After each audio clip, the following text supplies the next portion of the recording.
കാലത്തിനടയാളങ്ങൾ കണ്ണു തുറന്നു കണ്ടിടുവിൻ. കാലം അതിനുടെ അന്ത്യത്തിൽ കർത്താവിൻ വരമാഗതമായി. നാസറെത്തും ഫാത്തിമയും മെഴുകുറിയായും ചൊല്ലുന്നു, ലോകം ഈ വിധം പോയിടി നാശത്തിൽ ചെന്നെത്തിയിടും.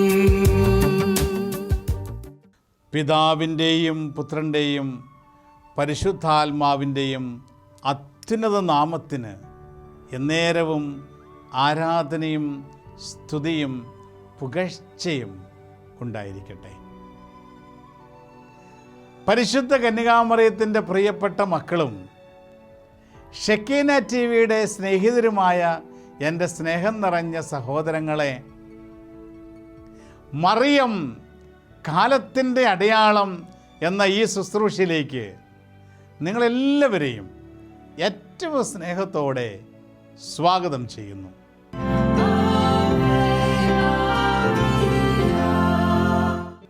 നമ്മുടെ അമ്മയായ പരിശുദ്ധ കന്യകാമറിയത്തോട് ചേർന്ന് ദൈവത്തിൻ്റെ ഹിതം മനസ്സിലാക്കുന്ന ശുശ്രൂഷയാണ് മറിയം കാലത്തിൻ്റെ അടയാളം എന്ന ഈ ശുശ്രൂഷ. ഇത്രയും നാളും മറിയം കാലത്തിൻ്റെ അടയാളം എന്ന ശുശ്രൂഷയ്ക്ക് നിങ്ങൾ നൽകിയ പ്രാർത്ഥനയ്ക്കും സപ്പോർട്ടിനും പ്രത്യേകം നന്ദി പറയാൻ ആഗ്രഹിക്കുകയാണ്. പരിശുദ്ധ അമ്മയുടെ ശക്തമായ വെളിപ്പെടുത്തലുകളും സാന്നിധ്യവുമാണ് മറിയം കാലത്തിൻ്റെ അടയാളം എന്ന ശുശ്രൂഷയിലൂടെ നമുക്ക് ലഭിച്ചുകൊണ്ടിരിക്കുന്നത്. സ്നേഹമുള്ള സഹോദരങ്ങളെ, കഞ്ചിക്കോട്ടുള്ള റാണി ജോൺ എന്ന് പറയുന്ന സഹോദരിക്ക് പരിശുദ്ധ അമ്മ പ്രത്യക്ഷപ്പെട്ട് നൽകിയ വിലപ്പെട്ട സന്ദേശങ്ങളുടെ തുടർച്ചയാണ് ഈ കഴിഞ്ഞ എപ്പിസോഡുകളെല്ലാം നമ്മൾ കണ്ടുകൊണ്ടിരുന്നതും ഇനിയുള്ള ഏതാനും എപ്പിസോഡുകളിൽ കാണുവാൻ പോകുന്നതും. അമ്മയുടെ വളരെ വിലപ്പെട്ട സന്ദേശങ്ങളൊക്കെ നമ്മൾ ശ്രവിച്ചു കഴിഞ്ഞു. ഇനി ഈ സന്ദേശങ്ങൾ എത്രയെണ്ണം ഞാൻ ജീവിക്കാൻ തുടങ്ങിയെന്ന് നമ്മൾ ഓരോരുത്തരും വ്യക്തിപരമായി ഒന്ന് ആത്മപരിശോധന നടത്തുന്നത് നല്ലതാണ്. അമ്മയുടെ സന്ദേശങ്ങൾ ശ്രവിച്ചു, ഒരുപാട് കാര്യങ്ങൾ മനസ്സിലായി. ഇനി അമ്മയുടെ സന്ദേശങ്ങളൊക്കെ ഞാൻ എപ്രകാരമാണ് ജീവിക്കുന്നത്, അങ്ങനെ ഈ സന്ദേശങ്ങൾ അമ്മ പറഞ്ഞ കാര്യങ്ങൾ എൻ്റെ ജീവിതത്തിൽ അനുഗ്രഹമാക്കി മാറ്റുന്നത് എപ്രകാരമാണ് എന്നൊന്ന് വിചിന്തനം ചെയ്യാൻ നമുക്ക് പരിശ്രമിക്കാം. ഇന്നത്തെ ഈ ശുശ്രൂഷയിൽ പരിശുദ്ധ അമ്മ കഞ്ചിക്കോട് റാണിച്ചേച്ചിക്ക് പറഞ്ഞു കൊടുത്ത മറ്റൊരു സന്ദേശം, വളരെ ഗൗരവമായ ഒരു സന്ദേശം ധ്യാനിക്കാൻ നമ്മൾ ആഗ്രഹിക്കുകയാണ്. അമ്മ പറഞ്ഞു കൊടുത്തു, മക്കളെ, ജഡിക പാപങ്ങളുള്ള ആത്മാവിൽ, ജഡിക പാപങ്ങളിൽ വസിക്കുന്ന വ്യക്തികളിൽ പരിശുദ്ധാത്മാവിന് കടന്നു വരുവാൻ സാധിക്കില്ല, പരിശുദ്ധാത്മാവ് പ്രവർത്തിക്കില്ല. ജഡികാസക്തിയുടെ ഏതെങ്കിലും മേഖലകളെ താലോലിച്ച് മുന്നോട്ട് പോകുന്ന ജീവിതങ്ങൾ പരിശുദ്ധാത്മാവിന് അന്യമായിരിക്കുമെന്ന അപകടകരമായ ഒരു സന്ദേശമാണ് പരിശുദ്ധ അമ്മ നമുക്ക് നൽകുന്നത്. അശുദ്ധ പാപങ്ങൾ, ജഡത്തിൻ്റെ പാപങ്ങൾ, ആ സുഖങ്ങൾക്ക് വിട്ടുകൊടുത്ത് മാനസാന്തരപ്പെടാതെ, കുമ്പസാരിക്കാതെ, പാപത്തിൻ്റെ സാഹചര്യങ്ങളെ വെറുത്തുപേക്ഷിക്കാൻ സാധിക്കാതെ ജീവിക്കുന്ന വ്യക്തികൾക്ക് പരിശുദ്ധാത്മാവ് അന്യമായിരിക്കും എന്ന് പറഞ്ഞാൽ അത് അപകടകരമാണ്. ദൈവാത്മാവിനാൽ നയിക്കപ്പെടുന്ന വ്യക്തികളാണ് നമ്മളെങ്കിൽ ദൈവത്തിൻ്റെ മക്കളാണെന്ന് വിശുദ്ധ വചനം നമ്മെ ഓർപ്പിക്കുമ്പോൾ, ദൈവാത്മാവിനാൽ നയിക്കപ്പെടേണ്ട മക്കളായ നമുക്ക് ദൈവാത്മാവ് അന്യമാകുന്ന അനുഭവം അതൊരു പക്ഷേ ആത്മനഷ്ടത്തിൽ പോലും ചെന്നെത്തിക്കുന്ന അനുഭവമാണ്. അതുകൊണ്ട് അമ്മ പറയുകയാണ്, നിങ്ങൾ ത്യാഗം ചെയ്ത് ഉപവാസമെടുത്ത് വിശുദ്ധീകരിക്കപ്പെടുവാൻ പരിശ്രമിക്കണം. ത്യാഗം ചെയ്ത് ഉപവാസം എടുത്ത് വിശുദ്ധീകരിക്കപ്പെടുവാൻ അമ്മ പറയുമ്പോൾ അമ്മ ആവശ്യപ്പെടുന്നത് നമ്മൾ കുറേ ഇറച്ചി മീനും ഉപേക്ഷിക്കുന്നത് മാത്രമല്ല. നോമ്പെടുക്കുമ്പോൾ ഉപവാസമൊക്കെ എടുക്കുമ്പോൾ നമ്മൾ ഇറച്ചി മീനും ഉപേക്ഷിക്കും, ആഹാരം ഉപേക്ഷിക്കും. അത് ഒരു തലം മാത്രം, അത് വളരെ പ്രധാനപ്പെട്ടതാണ്. അമ്മ പറയുന്നു അതിനനുഗ്രഹമുണ്ട്, ഇഷ്ടവസ്തുക്കൾ മാറ്റിവെക്കുന്നത്. എന്നാൽ അമ്മ പറയുന്നത് ഇപ്രകാരമാണ്, നിങ്ങൾക്ക് ഈ കാലഘട്ടത്തിൽ അതിനോടൊപ്പം അത്യാവശ്യമായ മറ്റൊരു ഉപവാസമുണ്ട്. എന്താണ് ഉപവാസം? ഇന്ദ്രിയ നിഗ്രഹം. ഇന്ദ്രിയ നിഗ്രഹം എന്ന് പറഞ്ഞാൽ എന്താണ്? നമ്മുടെ പഞ്ചേന്ദ്രിയങ്ങളെ നമ്മൾ നിഗ്രഹിക്കുക. കാണണമെന്ന് തോന്നുന്ന ചില കാര്യങ്ങൾ വേണ്ടെന്ന് വയ്ക്കുക.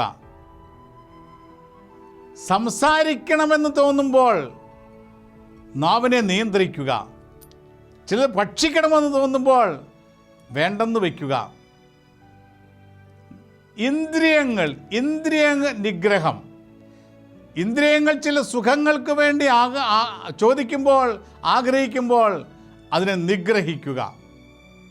അതാണ് ഈ കാലഘട്ടത്തിൽ ജഡികാസക്തികളെ കീഴടക്കുവാൻ നമ്മെ സഹായിക്കുന്ന വലിയൊരു മാർഗമെന്ന് പരിശുദ്ധ അമ്മ പറഞ്ഞു തരികയാണ്.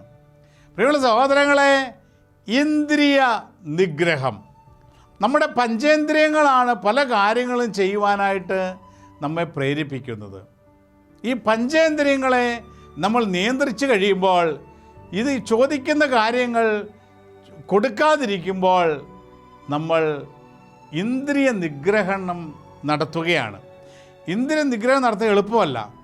നമ്മൾ ഓരോ ഇന്ദ്രിയങ്ങളെയും നിയന്ത്രിച്ച് നമ്മുടെ വരുതിയിലാക്കി കഴിയുമ്പോൾ മറ്റ് പാപത്തിൻ്റെ മേഖലകളെയും നമുക്ക് നിയന്ത്രിക്കുവാനും നമ്മൾ വരുതിയിലാക്കുവാനും സാധിക്കും.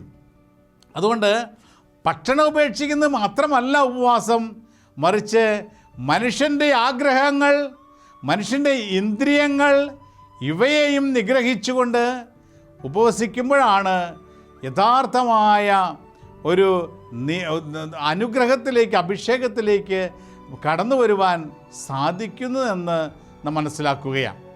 പ്രിയമുള്ള സഹോദരങ്ങളെ, ഭക്ഷണം ഉപേക്ഷിച്ചും കഴിഞ്ഞ് ഇനി ഇന്ദ്രിയ നിഗ്രഹണം നടത്താതിരിക്കുമ്പോൾ എന്താണ് സംഭവിക്കുന്നത്?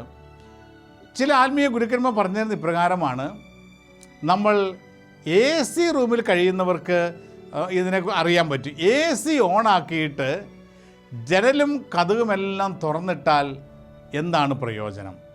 AC ഓണാണ്, എന്നാൽ നമ്മൾ ജനലും കതകെല്ലാം തുറന്നിട്ടിരിക്കുകയാണ്. നമുക്ക് വേണ്ട കൂളിംഗ് കിട്ടുമോ? AC കൂളിംഗ് ഉൽപ്പാദിപ്പിക്കുന്നുണ്ട്, പക്ഷേ ഇതെല്ലാം ജനലിലൂടെയും വാതിലൂടെയും പുറത്തേക്ക് പോവുകയാണ്. ചെറിയൊരു കൂളിംഗ് കിട്ടുമെന്നല്ലാതെ നമ്മൾ ഉദ്ദേശിക്കുന്ന കൂളിംഗ് കിട്ടില്ല. AC ഓണാക്കിയിട്ട് ജനലും വാതിലും എല്ലാം തുറന്നിട്ട് കഴിയുമ്പോൾ. ഇതുതന്നെയാണ് നമ്മൾ ഭക്ഷണം ഉപേക്ഷിച്ച് ഉപവസിച്ചിട്ട് ഇന്ദ്രിയങ്ങളെല്ലാം തുറന്നിടുമ്പോൾ സംഭവിക്കുന്നത്. ഭക്ഷണം ഉപേക്ഷിക്കുന്നു, അതിൻ്റെ ഒരു അനുഗ്രഹമുണ്ട്, എന്നാൽ ഇതെല്ലാം ഇന്ദ്രിയങ്ങളിലൂടെ പുറത്തേക്ക് പോയിക്കൊണ്ടിരിക്കുകയാണ്. ഇന്ദ്രിയ നിഗ്രഹണം സംഭവിച്ചെങ്കിൽ മാത്രമേ, ഇന്ദ്രിയങ്ങളെ നിയന്ത്രിച്ചെങ്കിൽ മാത്രമേ ആ ഉപവാസത്തിൻ്റെ യഥാർത്ഥമായ ശക്തി, അഭിഷേകം നമുക്ക് സ്വന്തമാക്കുവാനായിട്ട് സാധിക്കുകയുള്ളൂ. അതുകൊണ്ട് ചില ആത്മീയ ഗുരുക്കന്മാർ പറഞ്ഞു തരും, നമുക്ക് ചിലപ്പോൾ സീരിയലിൻ്റെ പുറകെ പോകുന്ന കുറേ വ്യക്തികൾ ചില കാര്യങ്ങൾ സീരിയൽ വേണ്ടെന്ന് വയ്ക്കണം, ഇല്ലെങ്കിൽ മറ്റ് കോമഡികളുടെയൊക്കെ പുറകെ പോകുന്ന വ്യക്തികൾ അത് വേണ്ടെന്ന് വയ്ക്കുക, നിഗ്രഹിക്കുക, ആഗ്രഹങ്ങൾ നിഗ്രഹിക്കുക. അതോടൊപ്പം തന്നെ പല പുറത്തൊക്കെ പോയി സിനിമയൊക്കെ കണ്ട് ഒരുപാട് സമയം വേസ്റ്റാക്കുന്ന ഒരുപാട് കാര്യങ്ങൾ നമുക്കുണ്ട്. സോഷ്യൽ മീഡിയ ഇപ്പോൾ നമ്മുടെ മൊബൈൽ ഇഷ്ടംപോലെ നമുക്ക് നമ്മുടെ മുൻപിലുള്ളത് കൊണ്ട് ഒരുപാട് സമയം മനുഷ്യൻ ചെലവഴിച്ചു കൊണ്ടിരിക്കുക. അത് അവർക്ക് പ്രാർത്ഥിക്കുവാനോ വിശുദ്ധീകരിക്കപ്പെടുവാനോ ഉള്ള സമയങ്ങളെല്ലാം ഇതുപോലെ ഈ ലോകത്തിൻ്റെ അരൂപിക്ക് പുറകെ നഷ്ടപ്പെട്ടുകൊണ്ടിരിക്കുന്ന ഈ കാലഘട്ടത്തിൽ പരിശുദ്ധ അമ്മ പറയുകയാണ്, ഇന്ദ്രിയങ്ങളെ നിഗ്രഹിക്കണം. ഉപവാസം എടുക്കുമ്പോൾ ആഹാരം ഉപേക്ഷിക്കുന്നത് പോലെ തന്നെ അതിലുപരിയായി ഇന്ദ്രിയ നിഗ്രഹണം നടത്തണം. അപ്പോഴാണ് ഉപവാസത്തിൻ്റെ ശക്തി അഭിഷേകം കടന്നു വരികയും നമ്മളെ തകർക്കാൻ ശ്രമിക്കുന്ന അന്ധകാര ശക്തികളെ ചവിട്ടി മെതിക്കുവാനുള്ള കൃപ നമുക്ക് ലഭിക്കുകയും ചെയ്യുന്നത് എന്ന് പരിശുദ്ധ അമ്മ നമുക്ക് പറഞ്ഞു തരികയാണ്. പ്രിയമുള്ള സഹോദരങ്ങളെ, അശുദ്ധ പാപത്തെ നമ്മൾ നിസ്സാരമായി കരുതരുത്. അശുദ്ധ പാപത്തെ. അതുകൊണ്ട് നമ്മൾ ദാനിയേലച്ഛൻ്റെ ചില ടോക്കുകളിലൊക്കെ അച്ഛൻ കൂടെ ആവർത്തിക്കുന്നൊരു കാര്യമുണ്ട്. അശുദ്ധ പാപങ്ങൾക്കെതിരെ യുദ്ധം ചെയ്യുക എന്നുള്ളത് ഒരു ഓപ്ഷനല്ല, അതൊരു ഓബ്ലിഗേഷനാണെന്ന് ദാനിയേലച്ഛൻ പലപ്പോഴും പറയാറുണ്ട്. കാരണം മനുഷ്യൻ, നമ്മൾ ഓരോരുത്തരും, നമ്മുടെ ഈ ആത്മാവിരിക്കുന്നത് ഈ ജഡത്തിലായതുകൊണ്ട് ജഡത്തിൻ്റെ ആസക്തികൾ എപ്പോഴും നമ്മളെ വേട്ടയാടിക്കൊണ്ടിരിക്കും. ജഡത്തിൻ്റെ ആഗ്രഹങ്ങൾ എപ്പോഴും നമ്മളോട് പല ജഡികാസക്തിയിലേക്ക് നമ്മളെ നയിച്ചുകൊണ്ടിരിക്കും.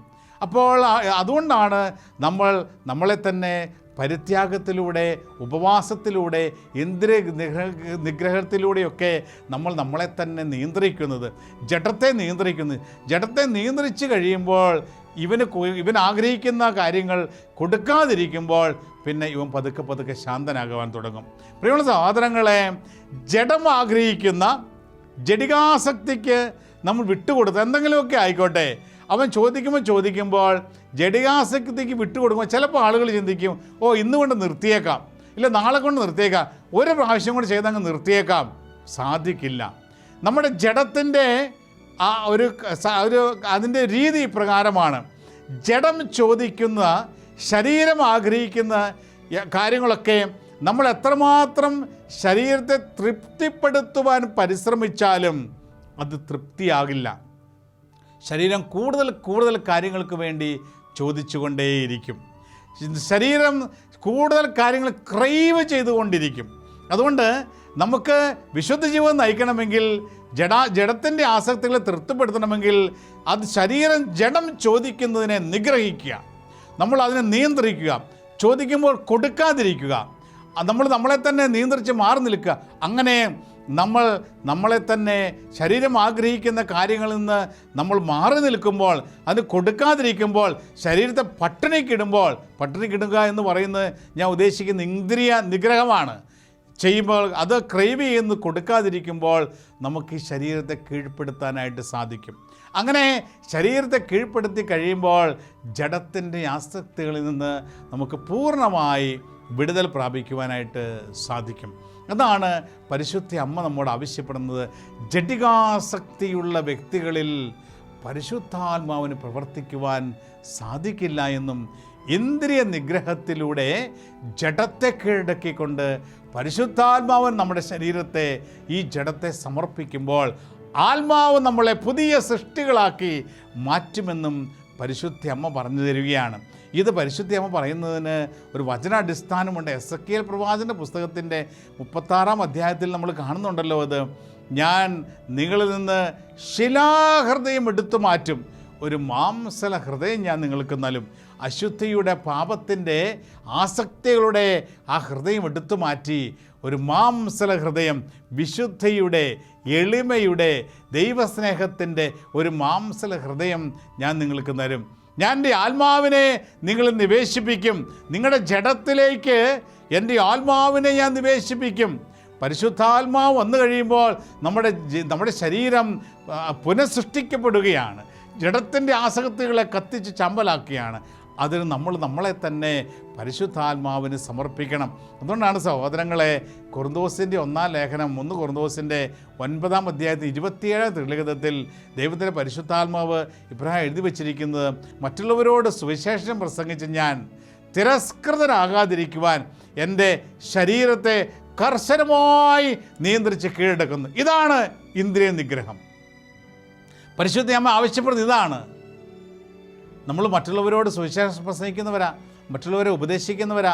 എന്നാൽ ഒരുപക്ഷേ ദൈവസന്നിധിയിൽ തിരസ്കൃതനാകുന്ന ചില സാഹചര്യങ്ങൾ ഉണ്ടാകാനുള്ള സാധ്യതയെക്കുറിച്ചാണ് വചനം പഠിപ്പിക്കുന്നത്. മറ്റുള്ളവരോട് സുവിശേഷം പ്രസംഗിച്ച് ഞാൻ തിരസ്കൃതനാകാതിരിക്കുവാൻ എൻ്റെ ശരീരത്തെ കർശനമായി നിയന്ത്രിച്ച് കീഴടക്കുന്നു. എൻ്റെ കണ്ണുകളെ കർശനമായി നിയന്ത്രിച്ച് കീഴടക്കുന്നു. എൻ്റെ കൈകളെ കർശനമായി നിയന്ത്രിച്ച് കീഴടക്കുന്നു. എൻ്റെ നാവിനെ കർശനമായി നിയന്ത്രിച്ച് കീഴടക്കുന്നു. ഇപ്രകാരം കർശനമായി നമ്മുടെ ഇന്ദ്രിയങ്ങളെ നിയന്ത്രിച്ച് കീഴടക്കുമ്പോൾ വിശുദ്ധിയിൽ വളരുവാനും വിശുദ്ധനായി മാറുവാനും നമുക്ക് സാധിക്കും എന്ന് പരിശുദ്ധ അമ്മ പറഞ്ഞു തരികയാണ്. പ്രിയമുള്ള സഹോദരങ്ങളെ, വീണ്ടും പരിശുദ്ധ അമ്മയെ ഇതിനോട് കൂട്ടിച്ചേർക്കുന്നൊരു കാര്യമുണ്ട്. യാക്കോബ് ശ്ലീഹായുടെ ലേഖനത്തിൻ്റെ 1-ാം അധ്യായത്തിൻ്റെ 14-ാമത്തെ തിരുലിഖിതം ഇപ്രകാരം നമ്മെ പഠിപ്പിക്കുകയാണ്. അതായത് പരിശുദ്ധ എഴുതി വെച്ച്, ഓരോരുത്തരും വശീകരിക്കപ്പെടുന്നത് സ്വന്തം ദുർമോഹത്താൽ നയിക്കപ്പെടുമ്പോഴാണ് എന്ന്.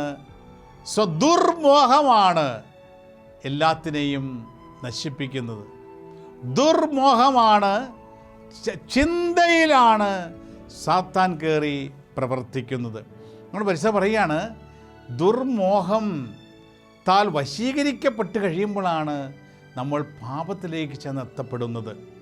ദുർമോഹം ചിന്തയിൽ ഉണ്ടാകുമ്പോൾ തന്നെ നമ്മുടെ ചിന്തയെ വിശുദ്ധീകരിക്കണം. ചിലപ്പോൾ മനസ്സിൽ ഇങ്ങനെ ഒരു ചിന്ത വരും, ഒന്ന് പാപം ചെയ്യാനുള്ള ചിന്ത വരും.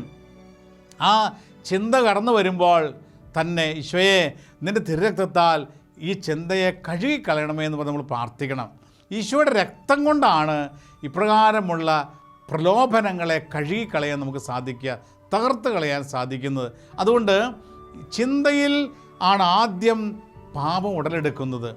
ഈ പാപം ചിന്തയിൽ വരുമ്പോൾ തന്നെ, ചില ആകർഷണങ്ങൾ തോന്നുമ്പോൾ തന്നെ, ചില വ്യക്തികളോടായിക്കോട്ടെ, ചില സാഹചര്യങ്ങളോടായിക്കോട്ടെ, ചില വസ്തുക്കളോടായിക്കോട്ടെ, ചില പാപത്തിൻ്റെ വഴികളോടായിക്കോട്ടെ, ചിന്തയിൽ ആഗ്രഹം വരുമ്പോൾ തന്നെ അത് നമ്മൾ ഫാൻറ്റസൈസ് ചെയ്ത് അതിനെ താലോലിച്ച് കഴിഞ്ഞാൽ പാപത്തിൽ ചെന്നെത്തും. അതുകൊണ്ടാണ് വചനം തുടർന്ന് നമ്മളെ പഠിപ്പിക്കുന്നത്, ദുർമോഹം ഗർഭം ധരിച്ച് പാപത്തെ പ്രസവിക്കുന്നു. പാപം പൂർണ്ണ വളർച്ച എത്തിക്കഴിയുമ്പോൾ മരണത്തെയും. ചിന്തയിലുള്ള ദുർമോഹം അത് നമ്മൾ അന്നേരം തന്നെ നുള്ളിക്കളഞ്ഞില്ലെങ്കിൽ, ദുർമോഹത്തെ താലോലിച്ച് കഴിഞ്ഞാൽ, ആ പാപത്തിൻ്റെ വഴികളിങ്ങനെ ചിന്തിച്ചിരുന്ന് കഴിഞ്ഞാൽ ദുർമോഹം ഗർഭം ധരിച്ച് പാപത്തെ പ്രസവിക്കും. പാപം ചെയ്തു കഴിഞ്ഞാൽ പിന്നെ അത് മരണത്തിലാണ് നമ്മളെ കൊണ്ടെത്തിക്കുന്നതെന്ന് വചനം ശക്തമായി നമ്മെ പഠിപ്പിക്കുകയാണ്. ഇത് തന്നെയാണ് പരിശുദ്ധ അമ്മ നമ്മോട് ആവശ്യപ്പെടുന്നത്. നിങ്ങൾ ഇന്ദ്രിയങ്ങളെ നിഗ്രഹിക്കുന്നവരായി മാറണം. നിങ്ങളുടെ ചിന്തയിലേക്ക് ഒരു പാപത്തിൻ്റെ തിന്മയുടെ ഒരു പ്രലോഭനം കടന്നു വരുമ്പോൾ തന്നെ ഈശോയുടെ തിരുരക്തം കൊണ്ട് നിങ്ങൾ ചിന്തകളെ കഴുകണം. ആ പാപത്തിൻ്റെ സാഹചര്യങ്ങളിൽ നിന്ന് നിങ്ങൾ ഓടി മാറണം. അങ്ങനെ നിങ്ങൾ വിശുദ്ധീകരിക്കപ്പെട്ട്, ചിന്തകളെ വിശുദ്ധീകരിക്കപ്പെട്ട് പാപത്തിൻ്റെ സാഹചര്യങ്ങളിൽ നിന്ന് നിങ്ങൾക്ക് മോചനം നേടുവാനായിട്ട് സാധിക്കും എന്നുള്ള ഒരു തിരിച്ചറിവ് വചനത്തിലൂടെ തന്നെ നമുക്ക് ലഭിക്കുകയാണ്. പ്രിയമുള്ള സഹോദരങ്ങളെ, എന്നുവെച്ചാൽ പരിശുദ്ധ അമ്മ ഇപ്രകാരം പറഞ്ഞു തന്നു, മക്കളെ, നിങ്ങൾ എത്രമാത്രം നന്മയാണ് ദൈവകരങ്ങളിൽ നിന്ന് സ്വീകരിച്ചിരിക്കുന്നതെന്ന് പരിശോധിച്ച് നോക്കിക്കേ.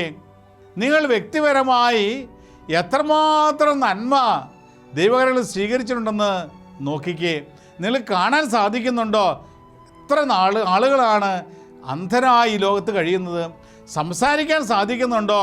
എത്ര ഊമനാണ് നമ്മുടെ കൂടെയുള്ളത്? നിങ്ങൾക്ക് നടക്കാൻ സാധിക്കുന്നുണ്ടോ? മുടന്തരായ എത്ര ആളുകൾ, ദൈവത്തിൻ്റെ പ്രിയപ്പെട്ട മക്കൾ ഈ ലോകത്ത് നമുക്ക് സാക്ഷികളായി ജീവിക്കുന്നു. നീ എഴുന്നേറ്റ് നടക്കാൻ പറ്റുന്നുണ്ടോ? തളർന്നു കിടക്കുന്ന എത്ര സഹോദരങ്ങളുണ്ട്. നിനക്ക് സമ്പത്തുണ്ടോ? പട്ടിണി പാവങ്ങൾ എത്ര പേരുണ്ട്. പ്രിയമുള്ള സഹോദരങ്ങളെ, പരിശുദ്ധ അമ്മ ഓരോന്ന് ചോദിക്കുക.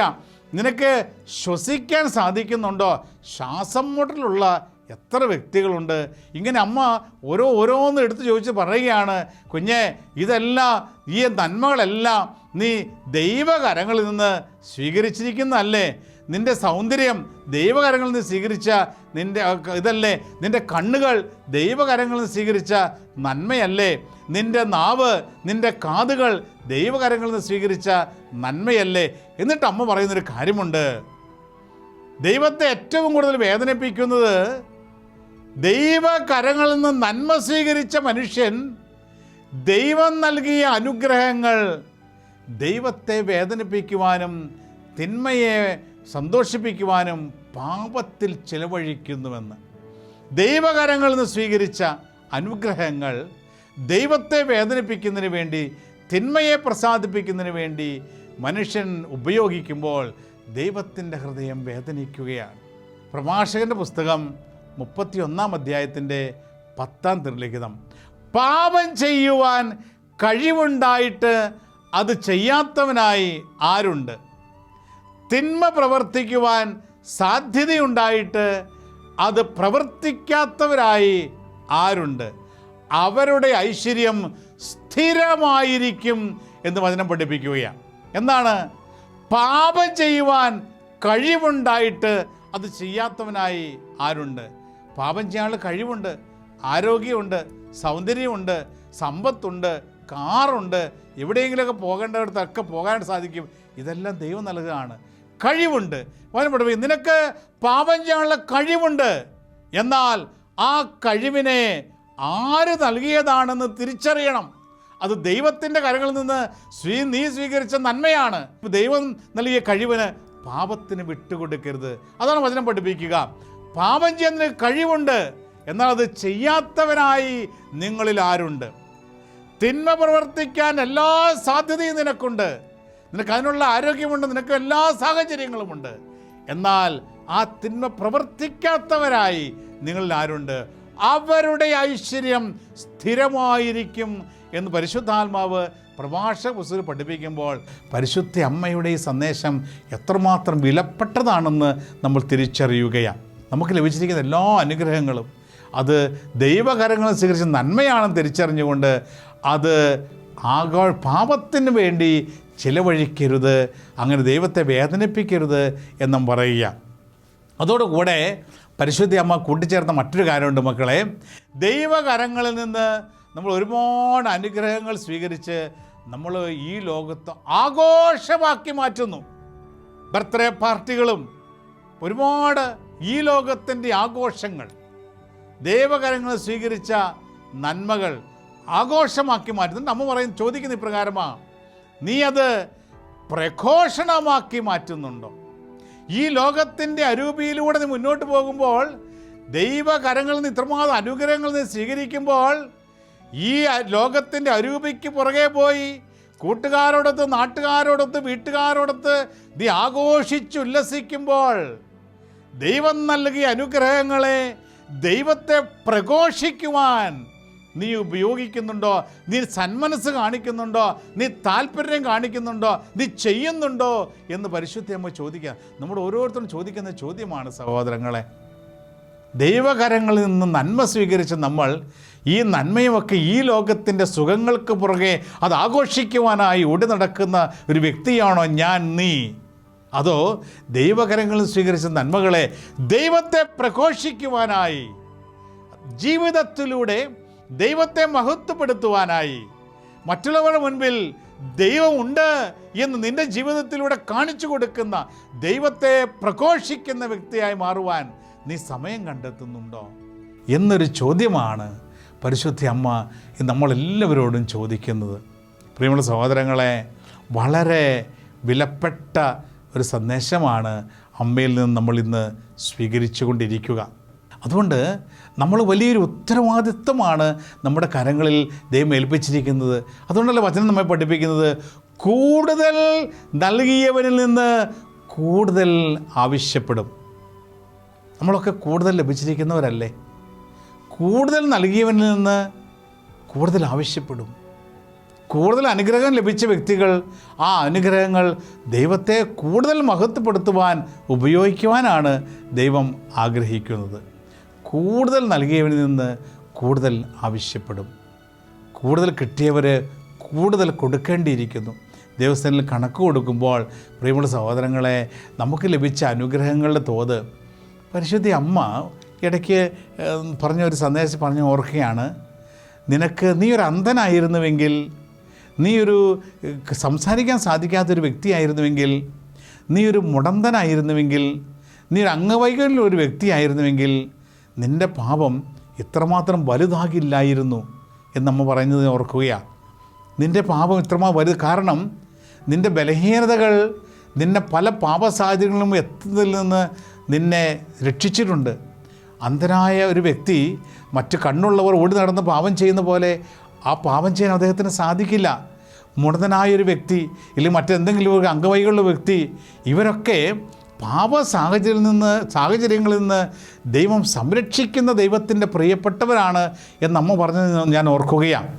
എന്നാൽ ഈ ലോകത്ത് ഈ മക്കൾ സഹിക്കുന്ന ഈ സഹനങ്ങളൊന്നുമില്ലാതെ നമ്മളെപ്പോലെ കുറേ ആളുകൾക്ക് കർത്താവ് പൂർണ്ണ ആരോഗ്യത്തോടു കൂടി പൂർണ്ണ സ്വാതന്ത്ര്യത്തോടു കൂടി ഒരു ജീവൻ നൽകിയിട്ടുണ്ട്. ആ നമ്മളാണ് കർത്താവിനെ കൂടുതൽ വേദനിപ്പിക്കുന്നത്. അതുകൊണ്ട് അമ്മ പറയുകയാണ്, നിങ്ങളൊരു പോരായ്മയുള്ള വ്യക്തിയായിരുന്നുവെങ്കിൽ, അംഗവൈകല്യമുള്ളൊരു വ്യക്തിയായിരുന്നുവെങ്കിൽ നിങ്ങൾക്ക് നിങ്ങളുടെ പാപത്തിൻ്റെ ആ ഗൗരവം ഇത്രമാത്രം ആകുമായിരുന്നില്ല. എന്നാൽ നിനക്കെല്ലാ അനുഗ്രഹങ്ങളും ദൈവം നൽകിയപ്പോൾ നിൻ്റെ പാപത്തിൻ്റെ ഗൗരവം വലുതാണ്. അത് മനസ്സിലാക്കിക്കൊണ്ട് വേണം ജീവിക്കുവാനെന്നുള്ള ഒരു താക്കീത് കൂടിയാണ് പരിശുദ്ധ അമ്മ നമുക്ക് ഇന്ന് നൽകുന്നത്. സ്നേഹമുള്ള സഹോദരങ്ങളെ, വീണ്ടും പരിശുദ്ധ അമ്മ പറഞ്ഞു തന്ന ഒരു വലിയ സത്യമുണ്ട്. അമ്മ പറയുകയാണ്, നിസ്സാര കാര്യങ്ങളിൽ പരിപൂർണരായിരിക്കുവാൻ പരിശ്രമിക്കുക. നിസ്സാര കാര്യങ്ങളിൽ പരിപൂർണരായിരിക്കുവാൻ പരിശ്രമിക്കുക. പരിപൂർണത ഒരു നിസ്സാര കാര്യമല്ല എന്ന് ഞാൻ പറഞ്ഞത് നിങ്ങൾക്ക് മനസ്സിലാവുന്നുണ്ടോ? നിസ്സാര കാര്യങ്ങളിൽ പരിപൂർണരാകുവാൻ പരിശ്രമിക്കുക. പരിപൂർണത നിസ്സാര കാര്യമല്ല. ആരുടെ മുൻപിൽ? ദൈവസന്നിധിയിൽ. വിശുദ്ധ മത്തായി എഴുതിയ സുവിശേഷത്തിൻ്റെ 5-ാം അധ്യായത്തിൻ്റെ 48-ാം തിരുലിഖിതം ഇപ്രകാരം നമ്മെ പഠിപ്പിക്കുന്നുണ്ട്: നിങ്ങളുടെ സ്വർഗസ്ഥനായ പിതാവ് പരിപൂർണനായിരിക്കുന്നത് പോലെ നിങ്ങളും പരിപൂർണരായിരിക്കുവിൻ. അപ്പം അവൻ പറയുക, പരിപൂർണരായിരിക്കുക എന്നുള്ളത് നിസ്സാര കാര്യമല്ല. അത് ദൈവപിതാവിൻ്റെ ആഗ്രഹമാണ്. നിങ്ങളുടെ സ്വർഗസ്ഥനായ പിതാവ് പരിപൂർണനായിരിക്കുന്നത് പോലെ നിങ്ങളും പരിപൂർണരായിരിക്കുവിൻ. എങ്ങനെയാണ് നമ്മൾ പരിപൂർണരാകുന്നത്? എല്ലായിടത്തും പോയി തലയിടേണ്ട കാര്യമില്ല. എല്ലാത്തിനും മറുപടി കൊടുക്കേണ്ട കാര്യമില്ല. എല്ലാവരെയും വിമർശിക്കേണ്ട കാര്യമില്ല. ക്ഷമയിലൂടെയും സഹനത്തിലൂടെയും പരിത്യാഗത്തിലൂടെയും എളിമയിലൂടെയും പരിപൂർണരാകുവാൻ പരിശ്രമിക്കുവാൻ അമ്മ പറയുകയാണ്. നമ്മൾ ചിലപ്പോൾ ആ ഒരു നിസ്സാരതയിലാണ് ദൈവം ഒരു ആത്മാവിനെ ഉയർത്തുന്നത്. എന്നെ ഒരുപാട് ഉപദ്രവിച്ചവരാകാം ഒരു വ്യക്തിയാണെങ്കിൽ ആ വ്യക്തിയോട് തറുതല പറഞ്ഞും മറുപടി കൊടുത്തും എൻ്റെ ഭാഗം ന്യായീകരിച്ചു സമയം കളയേണ്ട കാര്യമില്ല. ക്ഷമിക്കുക. അവിടെയാണ് നീ ഉയർത്തപ്പെടുന്നത്. എല്ലാത്തിനും വിമർശിക്കേണ്ട ഒരു കാര്യമില്ല. അർഹിക്കുന്ന ചില കാര്യങ്ങൾ പോലും നമുക്ക് നിഷേധിക്കപ്പെട്ടാൽ കർത്താവിൻ്റെ കുരിശോട് ചേർത്ത് വെച്ച് അല്പം ത്യാഗം ചെയ്ത് ക്ഷമിക്കുക. ചില കാര്യങ്ങൾ നമുക്ക് നല്ല രീതിയിൽ ചോദിച്ച് നേടിയെടുക്കാം. ചോദിക്കുക, കർത്താവ് തരുവാണെങ്കിൽ തരട്ടെ. ഇനി ലഭിച്ചില്ല, മറ്റുള്ളവരിൽ നിന്ന് തിക്താനുമാണ് ലഭിക്കുന്നതെങ്കിൽ അത് ഏറ്റെടുത്ത് ശുദ്ധീകരണത്തിലെ ആത്മാക്കൾക്ക് വേണ്ടിയും ലോകം മുഴുവനുള്ള പാപങ്ങൾക്ക് വേണ്ടിയും നമ്മുടെ പാപങ്ങൾക്ക് പരിഹാരമായൊക്കെ കാഴ്ചവെച്ച് പരിപൂർണരാകുവാൻ പരിശ്രമിക്കുക. മറ്റുള്ളവരെ വിമർശിക്കുന്ന നാം പരിപൂർണരാകുവാനായിട്ട് എത്രമാത്രം പരിശ്രമിക്കുന്നുണ്ട് എന്നുകൂടി ചിന്തിക്കുവാൻ ഈ അവസരത്തിൽ പരിശുദ്ധ അമ്മ നമ്മുടെ ആവശ്യപ്പെടുകയാണ്. അമ്മ പറയുന്ന ഇപ്രകാരം: മക്കളെ, നിസ്സാര കാര്യങ്ങളിൽ നിങ്ങൾ വലിയ വലിയ കാര്യങ്ങളിൽ പരിപൂർണരാകാനല്ല പരിശ്രമിക്കേണ്ടത്. നിസ്സാര കാര്യങ്ങളിൽ നീ ചെറിയ കാര്യത്തിൽ വിശ്വസ്തനാണെങ്കിൽ വലിയ കാര്യം ദൈവം നിന്നെ ഏൽപ്പിക്കുമെന്ന് വചനം നമ്മെ പഠിപ്പിക്കുന്നുണ്ടല്ലോ. ഇതുതന്നെയാണ് അമ്മ നമ്മെ ഓർപ്പിക്കുന്നത്. നിന്നോട് ചെറിയ കാര്യം ചെയ്യാനാണ് പറയുന്നത്. എന്താ? നീ ഒരു പിയൂണാകാം, നീ ഒരു സ്വീപ്പറാകാം, അല്ലെങ്കിൽ നീ വയലിൽ ജോലി ചെയ്യുന്ന വ്യക്തിയാകാം, നീ ഒരു പ്രൊഫസറാകാം, നീ ഒരു ഡോക്ടറാകാം. നിസ്സാര കാര്യങ്ങൾ പരിപൂർണരായിരിക്കുക. നിസ്സാരനായ ഒരു വ്യക്തി വരുമ്പോൾ ആ വ്യക്തിയെ അംഗീകരിക്കുക, സ്വീകരിക്കുക, സ്നേഹിക്കുക. വലിയ വലിയ കാര്യങ്ങളിലേക്ക് ദൈവം നമ്മളെ നയിക്കും. ചെറിയ ചെറിയ കാര്യങ്ങൾ നമ്മുടെ മുമ്പിൽ കൊണ്ടുത്തരും. ആ ചെറിയ കാര്യങ്ങളിൽ പരിപൂർണരാകാൻ പരിശ്രമിക്കുക. അവിടെയാണ് നമ്മൾ വിശുദ്ധീകരിക്കപ്പെടുന്നത്. ആ പരിപൂർണതയാണ് ദൈവം അംഗീകരിക്കുന്നത്. വചനം ഒരിക്കൽ കൂടി നമ്മെ ഓർപ്പിക്കുന്നു. മത്തായി 5:48 സ്വർഗസ്ഥനായ പിതാവ് പരിപൂർണരായിരിക്കുന്നത് പോലെ നിങ്ങളും പരിപൂർണരായിരിക്കുവാൻ പരിശ്രമിക്കുവിൻ. നമുക്ക് പരിശുദ്ധ അമ്മയോട് ചേർന്ന് പ്രാർത്ഥിക്കാം. ഇന്ദ്രിയ നിഗ്രഹത്തിലൂടെ നമ്മുടെ ജീവിതത്തെ പൂർണ്ണമായി പരിപൂർണതയിലെത്തിക്കുവാൻ, ജഡികാസക്തികളെ പൂർണ്ണമായി ഉപേക്ഷിച്ചുകൊണ്ട്, നമ്മളെ തന്നെ നിയന്ത്രിച്ചുകൊണ്ട്, നമ്മുടെ ജീവിതങ്ങളെ അമ്മയുടെ സന്ദേശത്തിൻ്റെ വെളിച്ചത്തിൽ പരിശോധിച്ചുകൊണ്ട്, പിതാവായ ദൈവം ആഗ്രഹിക്കുന്നത് പോലെ ചെറിയ കാര്യങ്ങളിൽ പരിപൂർണരായിക്കൊണ്ട് വലിയ കാര്യങ്ങളിലും പൂർണ്ണത കൈവരിക്കാനുള്ള കൃപ പരിശുദ്ധ അമ്മയോട് ചേർന്ന് നമുക്ക് പ്രാർത്ഥിച്ച് നേടിയെടുക്കാം. ഓ മറിയമേ, എൻ്റെ അമ്മേ, ഞാൻ മുഴുവനും അമ്മയുടേതാണ്. എന്നെ പിതാവും പുത്രനും പരിശുദ്ധാത്മാവുമായ ത്രിയേക ദൈവത്തിൻ്റെ മാത്രം സ്വന്തമാക്കി മാറ്റണമേ. ആമേൻ. നമ്മുടെ കർത്താവ് ഈശോ മിശിഹായുടെ കൃപയും പിതാവായ ദൈവത്തിൻ്റെ സ്നേഹവും പരിശുദ്ധാത്മാവിൻ്റെ സഹവാസവും സാന്നിധ്യ അനുഗ്രഹവും നിങ്ങൾ ഓരോരുത്തരുമൊപ്പം എന്നും എപ്പോഴും ഉണ്ടായിരിക്കട്ടെ, ഇപ്പോഴും എപ്പോഴും എന്നേക്കും. ആമേൻ. Ave Maria.